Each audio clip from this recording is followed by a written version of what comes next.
Coronavirus, un ancien président du FLM décédé. La série noire continue pour l'église luthérienne de Madagascar, FLM. Un autre illustre membre de cette communauté vient de succomber à la Covid-19, a rapporté aujourd'hui le professeur Ant Vlultin. Il s'agit du pasteur Benjamin Rabenourla, un des anciens présidents du FLM. Président du FLM entre 1989 et 2004, le pasteur Benjamin Rabenourla était un des piliers au sein de l'église œcuménique des églises chrétiennes. En 2008, il avait été nommé sénateur sur le quota présidentiel sans être membre du parti présidentiel. Le professeur Ant Vlultin a rapporté un autre décès lié à la Covid-19, décès localisé à Antirabé. 39 personnes ont depuis succombé au coronavirus à Madagascar.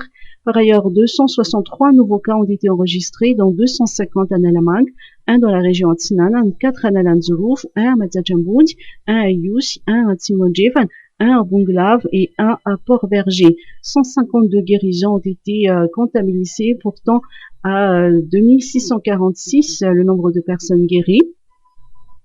À ce jour, 2343 patients ont été infectés par le coronavirus, dont 2658 sont toujours en cours de traitement. La lutte contre cette pandémie se poursuit. Le professeur Ant Vlultin ne cesse de sensibiliser la population sur le respect des gestes barrières. Il vaut mieux prévenir que guérir. 14 juillet, fête nationale numérique. Depuis mi-mars, plus de 7000 personnes ont pu rejoindre leur pays grâce à la collaboration entre l'État malagasy et les compagnies aériennes, a indiqué aujourd'hui son Excellence M. Christophe Bouchard, ambassadeur de France à Madagascar, à l'occasion de la célébration de la fête nationale française. Depuis la mi-mars, plus de 7000 personnes ont pu ainsi rejoindre leur pays grâce là aussi à l'engagement de tous. Et je remercie les compagnies aériennes, Air France, Air Madagascar notamment, et l'aviation civile malgache pour leur coopération. Cet effort des compagnies aériennes se poursuivra jusqu'à la reprise normale des vols internationaux. Tout en rendant un vibrant hommage au personnel médical qui lutte au front et aux victimes de cette pandémie, son Excellence M. Christophe Bouchard a indiqué que la France soutient Madagascar dans ces épreuves. La France se tient aux côtés de Madagascar dans cette épreuve, comme dans les crises sanitaires précédentes. Nous travaillons ensemble pour aider, appuyer, assister les structures de santé malgaches en matériel, en équipement, en ressources humaines, même si cela a été particulièrement complexe, surtout au début de la crise, compte tenu de nos propres besoins en France. Nous apportons également une importante aide financière, notamment par l'entremise de l'AFD, pour renforcer le fonds de contingence destiné à permettre à Madagascar de mieux faire face aux situations de catastrophe, avec 15 millions d'euros supplémentaires, pour améliorer la condition sanitaire dans les prisons, avec 5 millions d'euros, pour appuyer l'Institut Pasteur de Madagascar, avec 2 millions d'euros.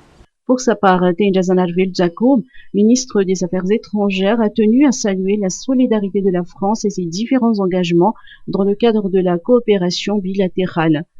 À l'occasion de la fête nationale française, je voudrais adresser à travers vous, au nom du président de la République de Madagascar, son Excellence M. Ant Radzouel, du gouvernement et du peuple malagasy, nos plus sincères félicitations à l'endroit de son Excellence M. Emmanuel Macron, président de la République française. À noter que la traditionnelle réception à la résidence de France à Ivange n'a pu être organisée aujourd'hui à cause du coronavirus. Les messages de l'ambassadeur de France et du ministre malgache des Affaires étrangères ont été diffusés sur les réseaux sociaux. CRCO à Nalamang, des bons d'achat alimentaires pour 45 000 familles démunies. Face à l'épidémie de Covid-19, le soutien aux citoyens les plus fragiles sont les champs d'action primordiaux de nos dirigeants. Le CRCO à Nalamang a mis en place des mesures en faveur des plus vulnérables.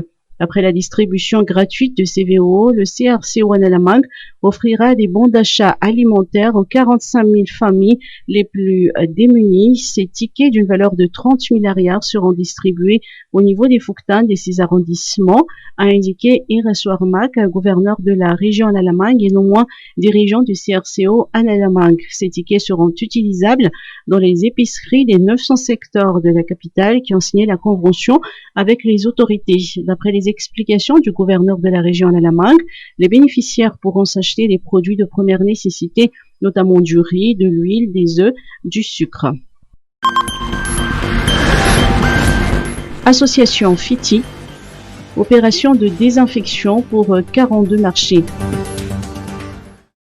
Face à la propagation du coronavirus, l'association FITI, dirigée par la première dame Mial Raduel, a effectué sur proposition de la région Nalamangue la désinfection de 42 marchés des districts d'Antananarivo, Varadjan, Atsimjan et d'Ambujachim.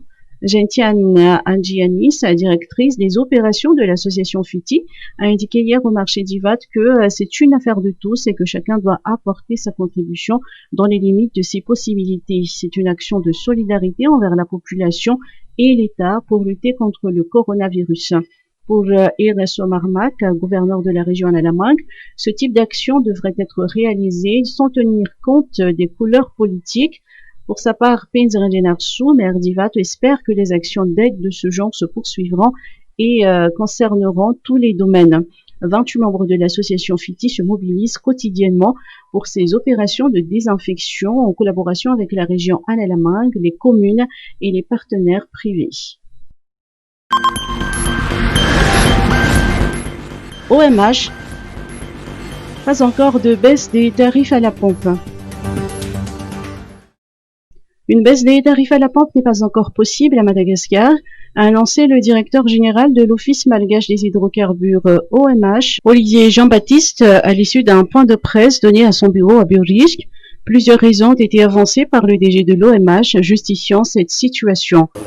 Depuis la crise sanitaire de 2020, c'est vrai qu'on a constaté une baisse des cours internationaux, principalement due à la baisse de la demande dans le monde liée à la crise sanitaire.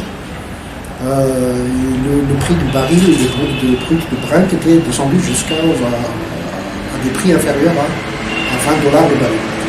Or, les pays producteurs ont décidé depuis le 1er mai de réduire la production de pétrole brut pour stabiliser les cours et pour le faire remonter ces cours-là.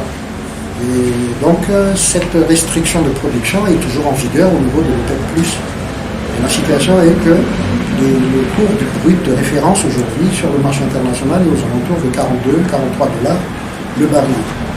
Donc ceci a pour conséquence que petit à petit, nous ne pouvons pas tout de suite appliquer une baisse des prix dans la mesure où nous sommes dans une période haussière. De l'autre côté, nous avons encore des arriérés à apurer vis-à-vis donc des compagnies distributrices. Olivier Jean-Baptiste a ajouté que ce n'est que vers le mois d'octobre que nous pourrions appliquer la vérité des prix, qui est tributaire de l'évolution de la situation et des systèmes appliqués. Le DG de l'OMH s'est également prononcé sur les mesures adoptées par les compagnies pétrolières en cette période de confinement total. L'approvisionnement ainsi que la distribution des produits pétroliers dépendent de l'organisation de chaque opérateur, non seulement en matière de gestion du personnel, mais également de logistique. LFI 2020, feu vert de la HCC. La HCC a déclaré que les dispositions de la loi numéro 2020/010 portant loi de finances rectificative pour 2020 sont conformes à la Constitution et peuvent faire l'objet d'une promulgation dans sa décision numéro 11-HCC/D3 du 14 juillet 2020. Quoi qu'il en soit, la Haute Cour constitutionnelle a émis des réserves dans les considérants 12, 13 et 14 de cette décision. La HCC précise entre autres qu'au terme de l'article 42 de la loi organique numéro 2004-007 du 26 juillet 2004 sur les lois de finances, les lois de finances présentent de façon sincère l'ensemble des ressources et des charges de l'État. Leur sincérité s'apprécie compte tenu des informations disponibles et des prévisions qui peuvent raisonnablement en découler. Et elle a souligné qu'au cours des débats parlementaires, ni les députés ni les sénateurs n'ont soutenu le caractère insincère de la loi des finances rectificative pour 2020 et d'ajouter que la haute juridiction se limite à vérifier si les appréciations qui avaient été faites dans le projet de loi de finances concernant les ressources, les charges et l'équilibre général de la loi portant loi de finances rectificative pour 2020 ne comportaient pas d'erreurs manifestes, de prévisions incohérentes et de vices de forme. Selon cette décision de la HCC, la vérification sera ultérieurement complétée par le contrôle de la loi de règlement par la Cour des séances sur la base du rapport de la Cour des comptes.